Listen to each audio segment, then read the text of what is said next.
Bapak Ibu saudara-saudari yang terkasih dalam Kristus, kami di Brasil, kalau berkhotbah itu harus jalan-jalan.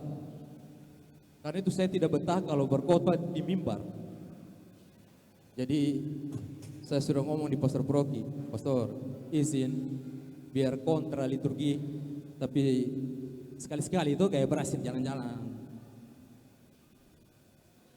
Kata manis yang keluar dari bibir anak manusia adalah bunda, ibu, mama. Dan panggilan paling indah yang selalu keluar dari dasar hati anak manusia adalah bundaku, ibuku, mamaku.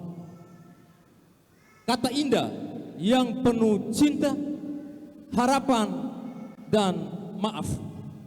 Ibu, bunda, mama adalah segalanya bagi setiap kita.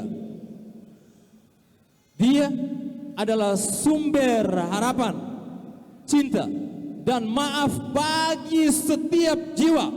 Ibu, mama, bunda adalah sumber pengampunan, sumber berkat bagi setiap kita. Karena itu, siapa yang kehilangan ibu, kehilangan mama, kehilangan bundanya, kehilangan sebuah jiwa murni yang selalu mencintaimu, yang selalu memberkatimu, yang selalu mengampunimu, yang selalu mengasihimu. Siapa yang kehilangan seorang ibu, kehilangan seorang mama, kehilangan seorang bunda, kehilangan seluruh totalitas diri. Yesus Sang Juru Selamat kita tidak jatuh dari langit. Yesus Al-Masih, Putra Allah yang hidup, Emmanuel, yang kita yakini punya ibu. Dia lahir dari rahim cinta seorang ibu, yaitu Maria, yang hari ini gereja merayakan pestanya.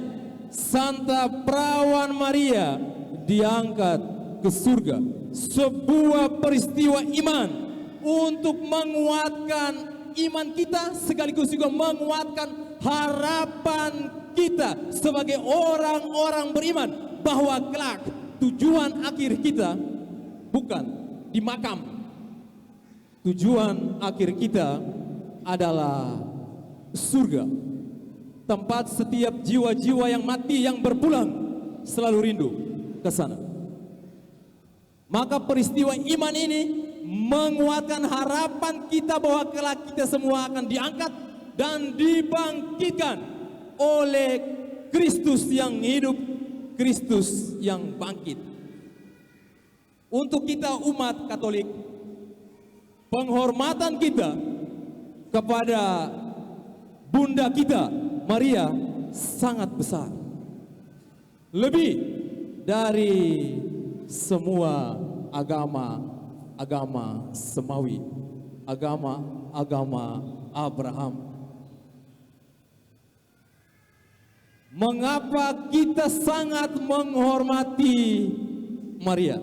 Pertama, Allah lebih dulu mencintai Maria daripada kita. Allah lebih dulu menghormati Maria daripada kita. Karena itu, Bunda Maria dipilih, dipanggil oleh Allah dari sekian wanita di dunia ini. Karena itu dia disebut dalam bacaan Injil yang berbahagia. Tidak hanya berbahagia, diberkati oleh Allah. Karena itu dia sudah dicintai, disayangi, dipilih oleh Allah untuk menjadi bunda Tuhan. Karena itu jika Allah lebih dulu mencintai kita, mengapa kita tidak mencintai Maria?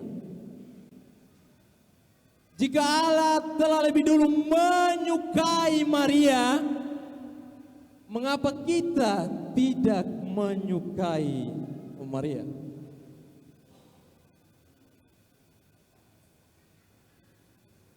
Maria menjadi figur sentral juga dalam sejarah keselamatan kita manusia. Bacaan-bacaan suci dalam Alkitab itu banyak menjelaskan tentang itu. Banyak menjelaskan tentang peran sentral Sang Bunda dalam seluruh sejarah keselamatan. Kita orang Katolik tidak pernah menyembah santu santa, tidak. Orang-orang luar selalu katakan orang Katolik ini sembah santu santa, tidak. Orang Katolik tidak pernah menyembah santu dan santanya termasuk Maria. Kita menghormati, kita mencintai, kita menghargai.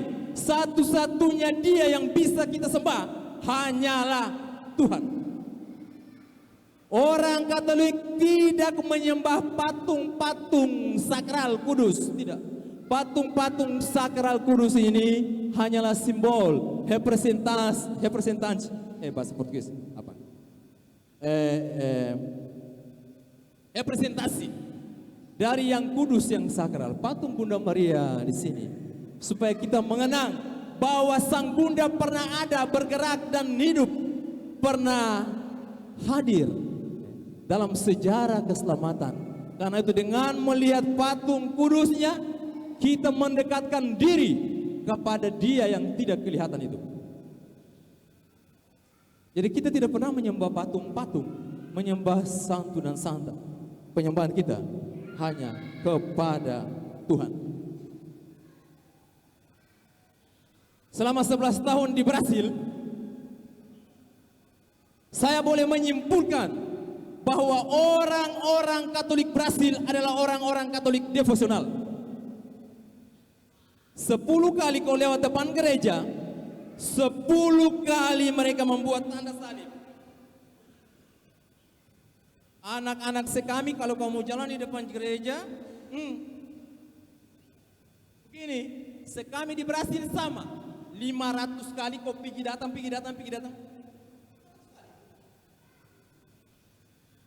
Orang Brasil kan kadang gaya-gaya gitu, Amerika Latin toh. Tuhan di atas. Jalan depan patung-patung kudus, jalan depan salib. Kita yang baru pernah lihat, kita lihat ini keterlaluan. Tetapi itu ekspresi iman mereka, bahwa mereka yakin dan percaya bahwa tanda salib itu bukan merupakan sebuah tanda. Itu sebuah doa paling kudus, paling sederhana yang dilakukan kepada setiap orang agar Tuhan yang satu dan sama itu menyertai mereka. Bahwa seluruh hidup saya diberkati, dijaga, dilindungi, dipagari dengan kekuatan ilahi dari Allah Bapa, Allah Putra, Allah Roh Kudus. Anak-anak sekami kalau lewat gereja, patung-patung kudus. Karena itu orang-orang Katolik Brasil adalah orang-orang Katolik devosional. Di rumah-rumah mereka selalu ada patung-patung kudus. Kenapa devosional? Mereka suka berdevosi. Kalau mereka berdoa kepada Tuhan dengan perantaraan Bunda Maria penuh rahmat, ini patung yang di atas ini adalah Nossa Senhora das Graças, bahasa Portugis. Nossa Senhora das Graças artinya Bunda Maria. Kalau Nossa Senhora de Fátima begini, yang ada Bunda Maria dari Fatima. Ya, Bunda Maria menampakkan diri di Fatima, karena itu disebut Bunda Maria dari Fatima. Bunda Maria menampakkan diri di Lourdes, karena itu disebut Bunda Maria dari Lourdes. Bunda Maria menampakkan diri di Guadalupe, Meksiko, karena itu disebut Bunda Maria dari Meksiko. Nama beda, orangnya sama. Bunda kita, Bunda Maria. Kembali ke Brasil. Kalau mereka sudah berdoa kepada Tuhan dengan perantaraan Bunda Maria, lalu doa-doa mereka terkabul, patung-patung kudus itu akan ditancapkan di sudut-sudut rumah, di sudut-sudut kamar. Saya masih ada misa ketiga kan? Saya kan imam baru pertama kali. Ngomong tunggu saya sampai misa habis. Waktu pertama kali nih, besok saya pulang, turut tunggu saja. Saya lihat orang macam mulai lihat jam, stop lihat jam, ini baru pertama kali. Tunggu ya.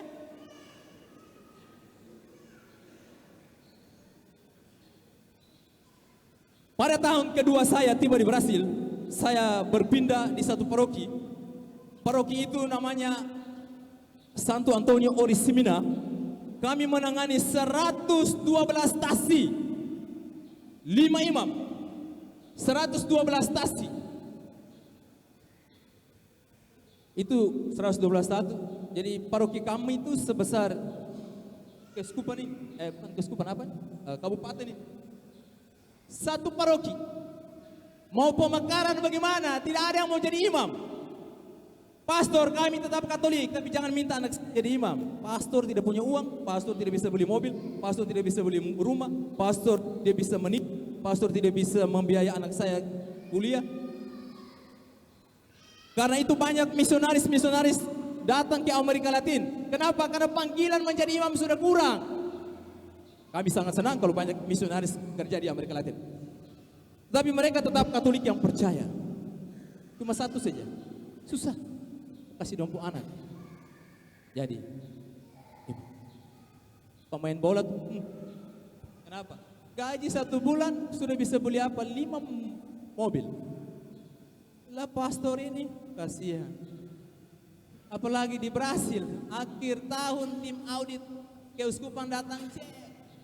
Oh punya keuangan paroki bagaimana? Tiba-tiba lihat begini, woi pastor ada mobil baru. Pastor, uang sakumu berapa? Mobil baru. Pastor tidak punya uang. Pas saya mau sementara duduk-duduk, satu ibu datang. Ketua Dewan Stasi. Padre, o senhor é novato daqui. Tuan orang baru di sini. Saya bilang, sim, senhora. Eu acabei de chegar. Saya baru tiba nih. Dan saya akan bekerja di sini. Eu vou trabalhar aqui mesmo. Omong bahasa Portugis sedikit supaya anak-anak itu ada semangat belajar bahasa asing. Jangan hanya bahasa Indonesia setiap hari. Belajar bahasa Inggris, Perancis, Portugis, Spanyol, toh? Bagaimana? Padre, esok ada misa. Jadi saya datang konsultasi. Nantinya begini. Padre, saya mau tanya, Padre percaya yang namanya mujizat atau tidak? Sebenarnya tidak. Saya tidak percaya mujizat. O senhor acredita em milagre? Tuhan percaya kepada mujizat? Sebenarnya tidak.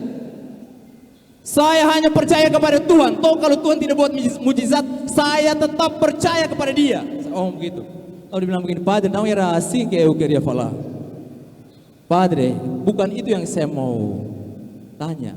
Apakah Padre percaya ada mujizat? Ada. Yesus buat mujizat banyak di Alkitab. Kita hidup ini juga sebuah mujizat. Lalu dia bercerita, Padre, saya ini didiagnosa kista di rahim. Dan satu-satunya cara untuk menyelamatkan saya, yaitu diangkat kista itu. Kalau tidak saya mati. Saya berkonsultasi dengan suami saya. Suami saya mengatakan begini, boleh kalau itu demi keselamatan. Dia operasi, hidup, dan konsekuensinya tidak punya anak. Bertahun-tahun tidak punya anak. Kenapa? Ya, secara medis begitu, orang sudah bilang secara medis itu tidak bisa punya anak lagi. Suaminya tuh malas ke gereja. Suami-suami yang malas ke gereja itu, istri-istri tolong doakan suami-suami ya, supaya rajin-rajin sedikit ke gereja. Doakan. Dorang pikir itu nanti istri yang doang tuh, dorang ke gereja juga.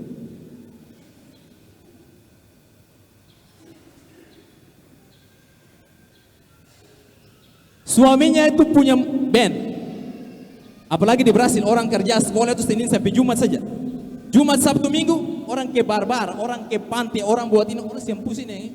Relax, hidup ini singkat. Kerja tapi relax juga. Orang saya tahu omong busuk orang saya tahu gosip-gosip orang. Di sini saya nggak ada, mungkin di case saja. Di demikian saya nggak ada begitu-begitu. Hanya di case saja. Orang sibuk di dompu rumah tangga dong sana. Dan dia ini kerja di band, dong punya band, jadi setiap hari Jumat malam, Sabtu malam, Minggu itu selalu ngeband. Tidak ada waktu untuk Tuhan. Berbahagialah kita yang ada waktu untuk Tuhan. Dia omong ke istrinya, saya ingin punya anak ini. Istrinya bilang gini, kalau kau mau kita buat novena. Novena kepada Nossa Senhora de Guadalupe, Bunda Maria yang menampakkan diri di Guadalupe. Bukan hanya saya saja, kau juga potong dua sama-sama duduk dan buat novena.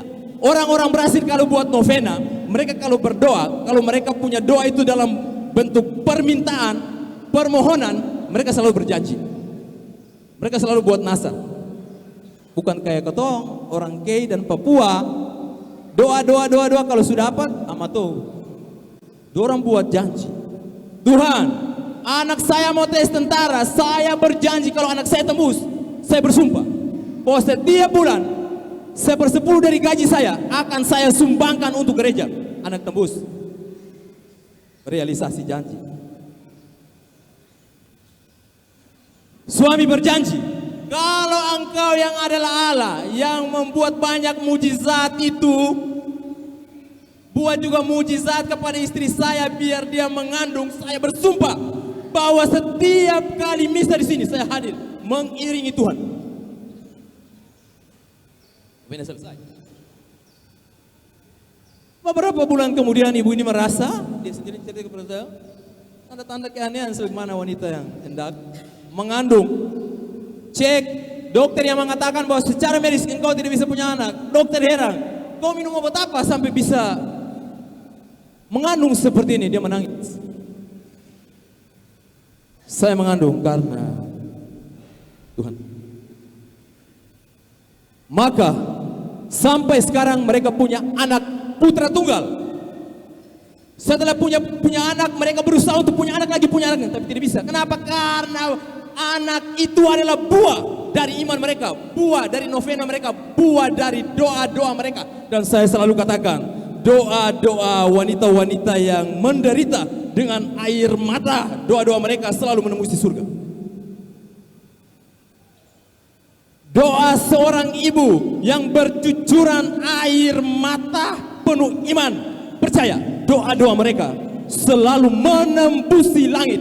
Dan Tuhan yang di atas langit, di atas, melihat kedalaman imanmu melalui doa dan mujizat terjadi. Dan sampai sekarang suaminya menjadi pengiring di gereja seperti organis kita. Mujizat terjadi. Bukan hanya satu saja. Ada begitu banyak mujizat yang Tuhan Yesus buat melalui Santa Perawan Maria. Bulan lalu, kisah nyata ini nyata-nyata. Bulan lalu, kami paroki saya itu bernama Santissima Trindade, paroki Allah Tritunggal yang Maha Kudus. Bulan lalu sebelum Bapak meninggal, kami membuat perarakan patung Santa Maria dari Nazaret.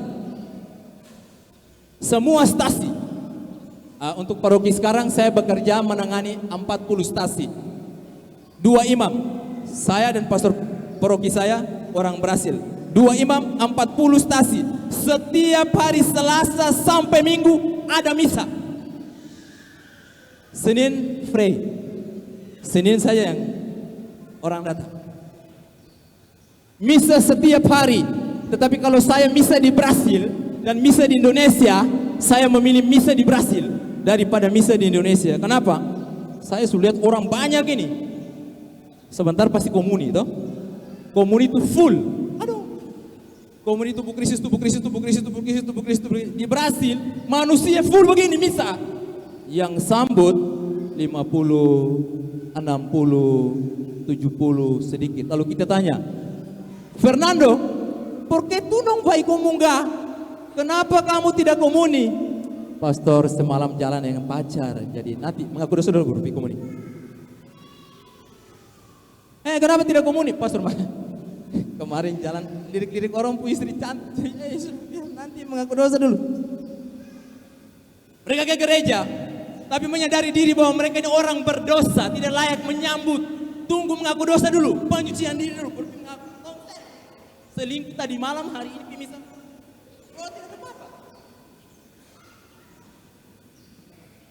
Makanya saya lebih suka misa di Brasil. Manusia full, tapi komuni 40 orang saja. Itu tidak perlu lagi yang ajudan pastor itu. Siap full ini. Semua orang-orang kudus yang akan menyambut Tuhan. Kau tahu mau misa 15 menit sebelum. Makanya di Brasil saya tidak pernah tiba di gereja 15 menit sebelum misa.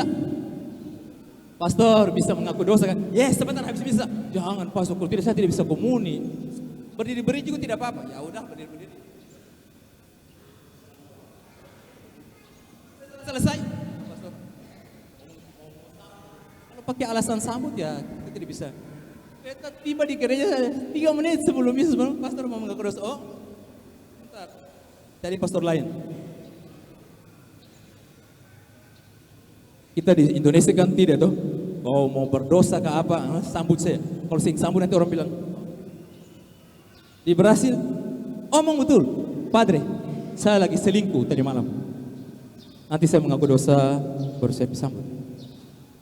Orang jujur-jujur, open-open.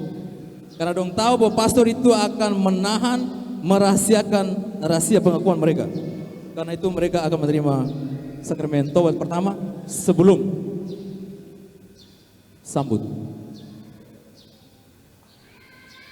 Jadi setelah perarakan kami mengadakan penutupan, misa penutupan kunjungan Santa Perawan Maria dari Nazaret. Arcanya seperti ini kami letakkan. Lalu sebelum berarak, satu ibu datang dan berkata begini, Padre, eu quero dar testemunha. Padre, apakah bisa saya memberi kesaksian tentang iman saya? Saya bilang bisa. Sebelum pengumuman sebentar. Oke? Oke.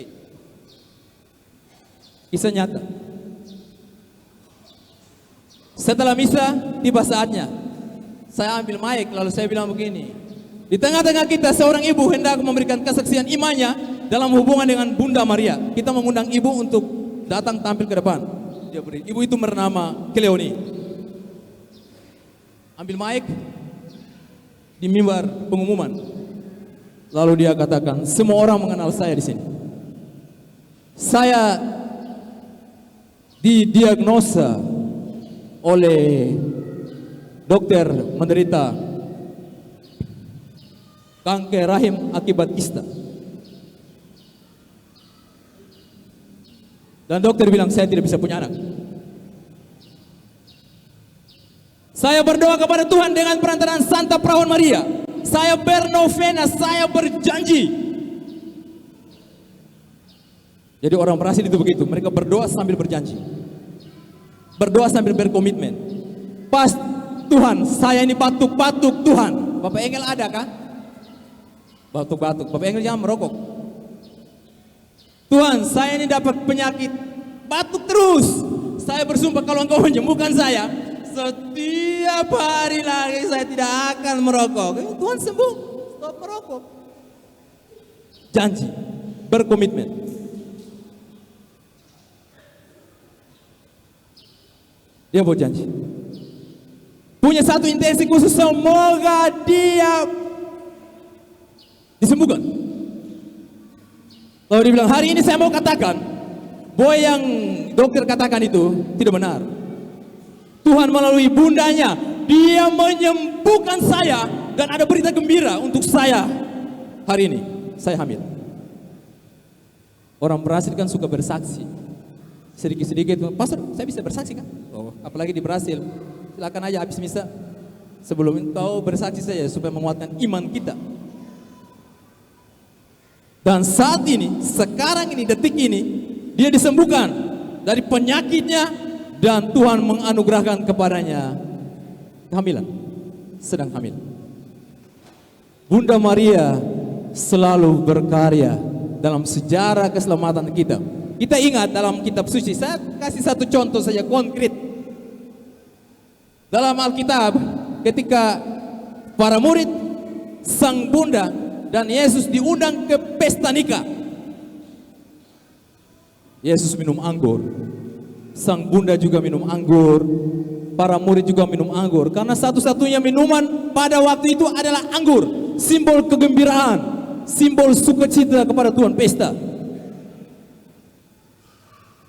Jadi ngomong jangan marah-marah.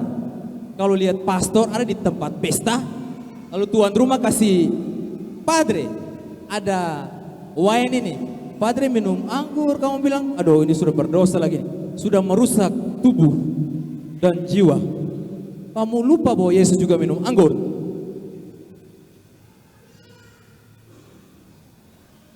Apa yang terjadi? Anggur habis. Siapa yang pergi? Bukan Yesus. Bunda Maria pergi baru lihat begini, apa yang terjadi? Pelayan-pelayan Bunda, anggur habis, baru orang masih banyak ini. Tidak ada yang tidak boleh pulang sebelum minum anggur.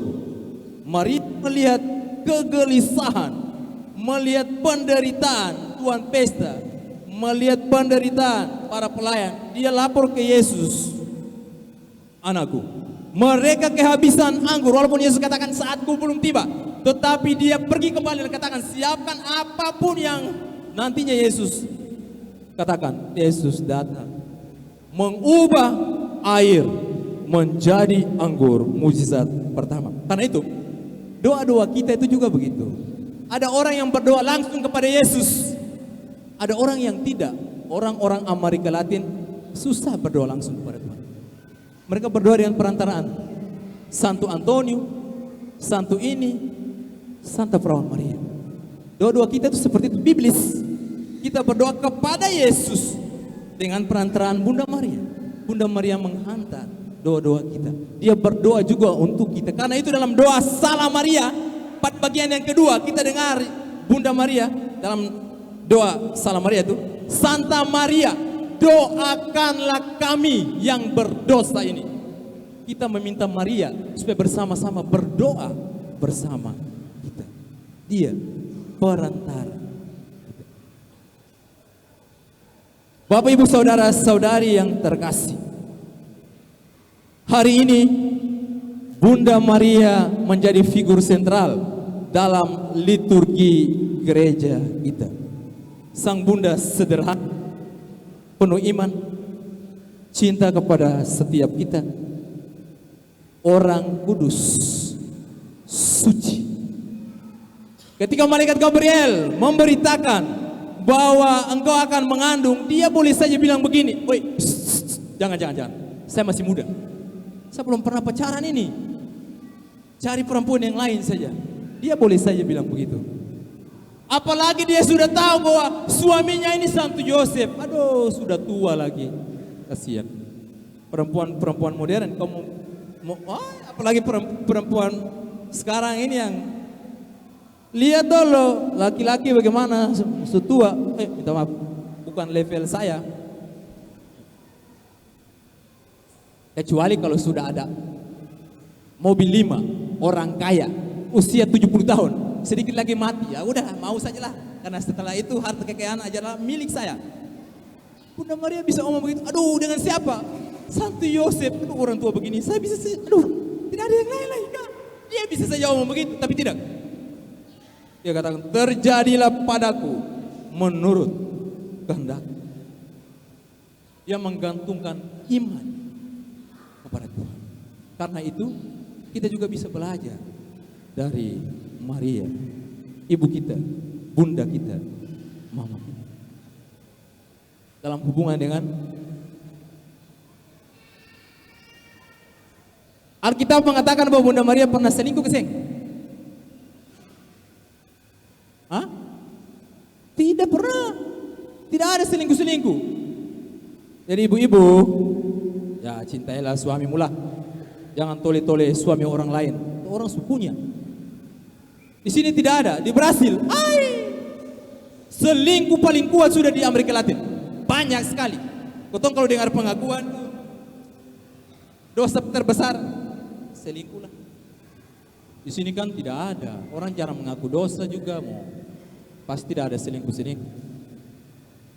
Bunda Maria adalah figur yang kudus, sakral, diberkati. Karena itu saya mau bertanya, ibu-ibu yang sudah menikah, angkat tangan. Yang suaminya masih hidup, angkat tangan. Ini hanya beberapa saja nih. Ngomong angkat tangan di hadapan Tuhan ini. Di hadapan Tuhan. Jangan tipu-tipu. Ibu-ibu yang sudah menikah yang suaminya masih hidup, angkat tangan. Lumayan banyak ini, turun tangan. Siapa yang setiap hari artinya hari Senin sampai hari Minggu, berdoa kepada suamimu, angkat tangan. Bukan kadang-kadang, saya bilang setiap hari Senin sampai Minggu. Jangan tipu-tipu di rumah Tuhan ini yang sakral ini. Kalau dia Tuhan Yesus bilang, penipu, kau datang cepat sudah. Ibu-ibu yang setiap hari berlutut berdoa untuk suamimu, angkat tangan. Kurang orang, tadi full. Ibu-ibu, kalau kalian tidak berdoa untuk suamimu, siapa lagi yang harus berdoa? Mulai saat ini, pulang ke rumah, sebelum tidur malam, doa untuk suamimu yang selalu bekerja siang malam banting tulang untuk menghidupi keluargamu. Berdoa untuk suamimu. Mulai saat ini berdoa untuk suamimu setiap hari, bukan kadang-kadang, karena setan itu tidak kadang-kadang cobai kita. Setiap detik Yesus yang adalah Tuhan saja berdoa, apalagi kita ibu-ibu. Bapak-bapak yang sudah punya istri yang masih hidup, angkat tangan. Bapak-bapak ini malu-malu lagi. Angkat tangan saya mau. Apalagi duduk dekat istri toh. Turun tangan. Bapak-bapak, jangan tipu di hadapan Tuhan. Kalau dia Tuhan nanti ambil kamu orang setelah misa nih. Siapa yang setiap hari berdoa untuk istrimu? Setiap hari. Angkat tangan. Saya mau lihat kamu pemuka nih. Tidak ada satu pun. Ada satu. Mari kita tepuk tangan untuk Bapak nih. Tepuk tangan.